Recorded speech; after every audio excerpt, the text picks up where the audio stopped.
Hablamos acerca del tema electoral. ¿Qué pasa con las elecciones? Una pregunta que nosotros le planteábamos al iniciar el programa que tiene que ver con las encuestas. Para hablar de este tema está con nosotros el investigador y precandidato también, Manuel Morales. Don Manuel, qué gusto tenerlo. Bienvenido. Gracias por acompañarnos. Gracias, Paula. Bueno, para la gente que me conoce sabe que yo desde muchos años atrás he estado involucrado en las investigaciones. Conocemos mucho de encuestas y lo que se está haciendo es una especie de un crimen contra las propias encuestas, contra la misma metodología. ¿Por qué un crimen? ¿Usted le cree a las encuestas que han salido ahora o están hechas a medida? No, están hechas a medida, hay una gran manipulación. Vayamos, por ejemplo, a la última encuesta del señor Marcelo Claure, que él anuncia que es la encuesta más grande de la historia del país. Mentira. Las encuestas más grandes que se han hecho en Bolivia ha sido el año 2019.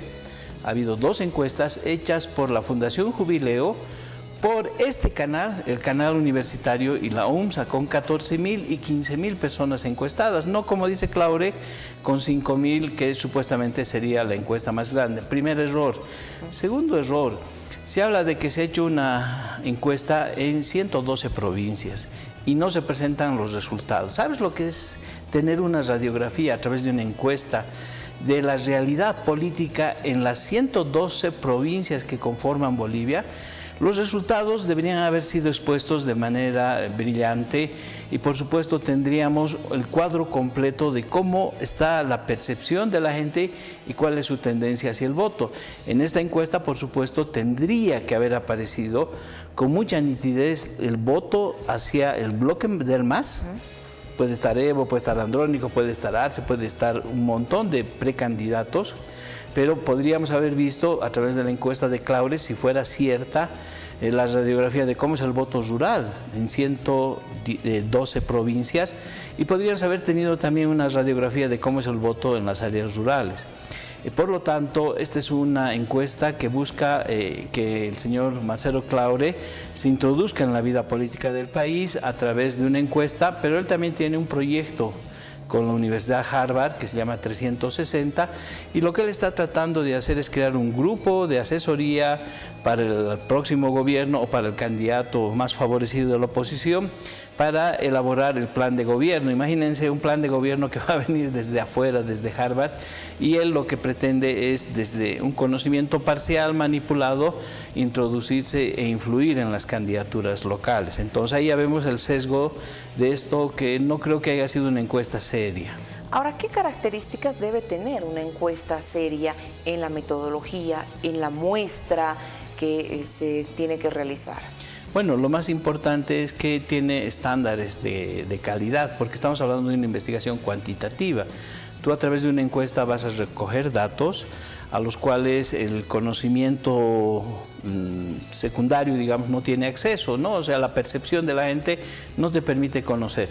Entonces nosotros, por ejemplo, en tema de encuestas de investigación, es fundamental, por ejemplo, entrar al campo, supuestamente al adversario, a sus bases de apoyo y poder considerar cómo van a votar, pero además qué opinan de la oposición. Entonces tú puedes tener una información cruzada. Puedes obtener las inclinaciones, las tendencias y, muy importante, una encuesta en todas las provincias del país nos debería haber permitido saber qué sectores, por ejemplo, estarían dispuestos a votar por Evo Morales, qué sectores se desprenderían y votarían por Andrónico Rodríguez, porque ambos, si bien pueden tener un potencial, lo cierto es que Evo Morales tiene una fidelización de su voto en el Chapare y el norte de Potosí, algo que la encuesta no nos dice. Mientras que aspectos periféricos del MAS, por ejemplo la población de Yapacaní, de otras localidades, está apostando por Andrónico, una población que no es étnicamente tan fiel al proyecto de Evo Morales. Por el otro lado, podríamos haber tenido una lectura mucho más clara de cuáles son las verdaderas fortalezas, por ejemplo, de los precandidatos del bloque de oposición, cuáles sus debilidades. Y finalmente aquí estamos frente a un problema, porque además el bloque de oposición tiene que realizar ya no más las famosas 3 encuestas, que es un error también elegir una precandidatura en candidatura oficial de un bloque a través de encuestas y el tiempo se les está acabando. El 18 de este mes, de abril, deben inscribirse las alianzas. ¿Eso qué significa? Que el bloque de unidad tendría que inscribir la alianza entre Libre, que es la sigla de Tuto Quiroga, Unidad Nacional, no sé qué le habrá denominado este bloque que están conformando, y si hubiera la posibilidad de una alianza entre Manfred y Chi, también tienen que inscribirla como alianza.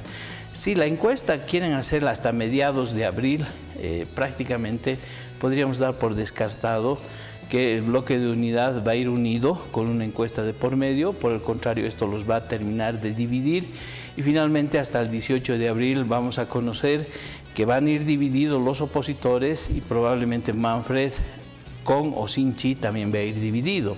Con lo cual prácticamente habríamos llegado a la finalización de este intento unitario que se ha querido hacer y que ha fracasado precisamente por la pésima metodología de utilizar encuestas para resolver el tema de quién va a ser el candidato. Ese es uno de los problemas centrales que va a venir ya de manera inmediata. ¿No será más bien eso lo que están buscando las oposiciones?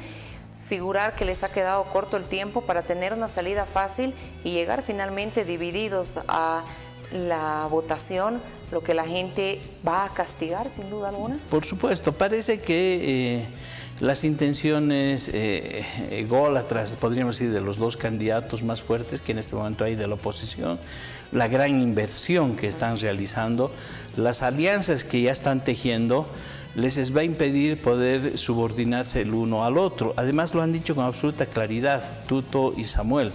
A ellos no les interesa la vicepresidencia. Entonces la pregunta que yo les hago es cómo piensan gobernar el país, porque uno de los componentes fundamentales no solamente es tener el control del Ejecutivo, sino, y lo hemos dicho en este programa y reiteradamente, tener el control del Legislativo. Porque el MAS va a estar en el Legislativo y en las calles. Claro, pero además va a haber otras bancadas ajenas, digamos, a lo que hasta ahora hemos tenido, nuevas bancadas. Entonces, ¿cómo es posible que Tuto o Samuel no vayan a aceptar el ser vicepresidentes para manejar el otro componente que es fundamental para el próximo gobierno? ¿Cuál es? Lograr acuerdos parlamentarios y si no son mayoría, por lo menos lograr alianzas en el Parlamento. Entonces, no es de poca monta el cargo de vicepresidente, pero ya Samuel, ya Tuto han descartado la posibilidad de ser vicepresidentes del otro. Entonces, nos están planteando una gran interrogante. ¿Para qué quieren llegar al gobierno si no quieren construir un proyecto que salve al país? Ahora, en ese marco, ¿cuál es la intención de poner a Andrónico Rodríguez en estas encuestas, sobre todo la intención de Claure? Bueno, eso es una pregunta fundamental que hay que hacerle. Ya les he dicho que no creo que la encuesta de Claure la hubieran realizado físicamente.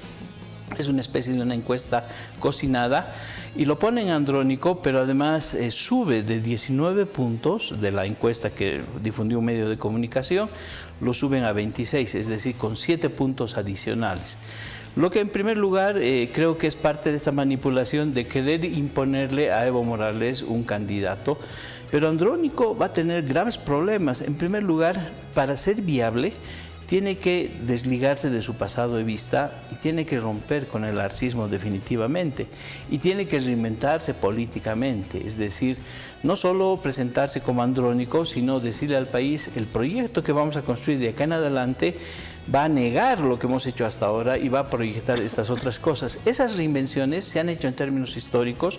Banzer, exdictador, con ADN logra ser un presidente demócrata, cambia su imagen. Víctor Paz Estenssoro es parte de una revolución, produce las nacionalizaciones. 1985 dicta el 21060 que controla la ley para inflación, pero nos abre luego un proceso de privatizaciones. Entonces, ¿cómo se va a reinventar Andrónico si está callado? ¿Cómo se va a reinventar Andrónico si no da la cara y le explica al país cuál es el proyecto político que tiene? Por lo tanto, estamos viendo tanto en el MAS como en las oposiciones que hasta ahora han estado trabajando que no va a haber nada nuevo para el siguiente proceso electoral. Ojalá seamos capaces, alternativamente nosotros y otras fuerzas, de construir un proyecto alternativo. En eso estamos trabajando y veremos si nos alcanza el tiempo y cómo lo presentamos de acá a unos días. Por supuesto. Para cerrar, por favor, don Manuel, muy cortito, ¿usted coincide? Alex Contreras, ex vocero gubernamental, decía que esta es la oportunidad de oro de la oposición para tomar el poder y a alejar a lo que fue o es el movimiento al socialismo. ¿Coincide con eso? Sí, pero nosotros vamos mucho más allá, ¿no? Este es un momento histórico donde podemos hacer una transformación del Estado, un verdadero cambio a profundidad, pero además desde la gestión del conocimiento podemos aperturar un nuevo Estado que en 20, 30 años pueda hacer cosas fundamentales y no solamente un programa de gobierno. Este es un momento en el que tenemos que tener un profundo conocimiento del Estado, de la economía, la reforma de la justicia y cómo vamos a transformar la base productiva del país. Para eso, los programas de gobierno deberían ser el centro de atención y no tanto las caras, los discursos, ¿no? El marketing político.